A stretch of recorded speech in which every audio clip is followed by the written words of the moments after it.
कोणता असा अजब प्राणी आणि काय काय लागलं याच्या अंगाला बघा तर खरं. उद्विग्नता, कंटाळा, आळस, अरे बापरे. आणि हे काय मध्ये जमा खर्च, अस्मिता हॉटेल, फॅमिली रेस्टॉरंट, मला तर काही कळतच नाही बुवा.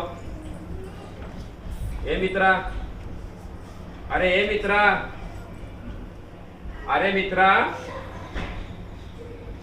अरे कोण आहेस तू आणि हे काय सगळा कचरा घेऊन फिरतोयस? अरे पण तू आहेस कोण? मी मन आहे. मन? हो. आणि तुझी ही अशी दुरावस्था कशी काय झाली? अरे तुम्ही घर स्वच्छ करता की नाही? हो. तुमची